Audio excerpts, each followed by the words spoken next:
Let's go now to our correspondent, Eddie's Tianshan, who is in Gaziantep.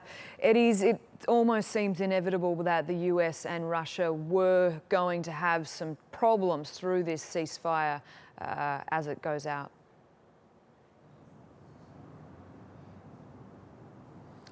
Well, unfortunately, there's still no major development here on the ground. We still have the UN truckloads of humanitarian aid waiting at the customs area here in the Turkey-Syria border. And unfortunately, the operation can still not go ahead. And we understand that those relief workers are still waiting on the ground and they are frustrated. Now, to find out more about the latest, I'm joined by David Swanson, who's the spokesperson for the UN Office for the Coordination of Humanitarian Affairs. Thank you very much, first of all, for being here with us. First of all, can you tell us about the latest? We've heard from the UN Special Envoy, Staffan de Mistura, yesterday about the clearance of the road, about the authorization letter. Has there any progress been made on these two fronts specifically? Unfortunately not. The challenge we continue to face right now, and this is the sad reality, is ensuring that all parties to the conflict and those with influence on them are in agreement. I see, and we're also hearing that this is a rare window of opportunity. Now, can you elaborate a little bit more on that? What makes this so rare, after all?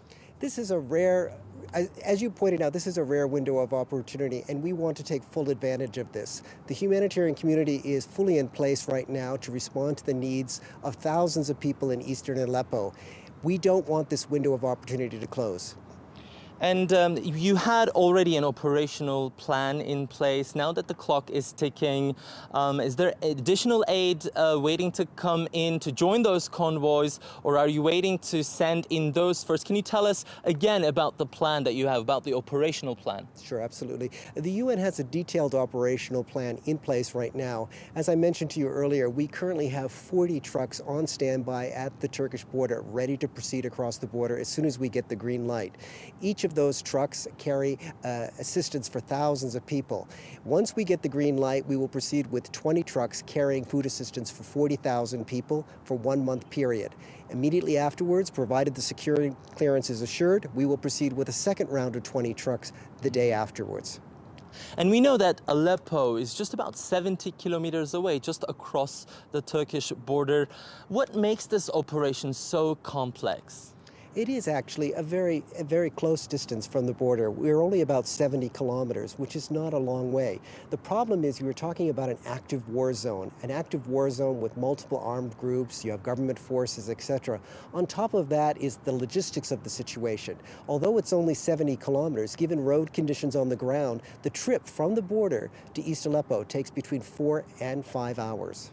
Now, finally, we know that it's now more than 4 days since the cessation of hostilities has been established, and it hasn't been to bring about such an incident in Syria for a long time. Now, what kind of a deadline are we working at? I mean, are you concerned that with every single day passing, we're running out of possibilities and chances? And also, can you tell us what is at stake here if we can't make this happen here and now? This is an immense opportunity for us to actually assist thousands of people, not just in East Aleppo, given the ceasefire discussions, but also across the country in other areas of besieged and hard-to-reach locations. But this is an important window of opportunity, and it's important that the politicians and the armed groups involved in this understand that. It's a limited opportunity, and we need to proceed and get this assistance in. The world is watching.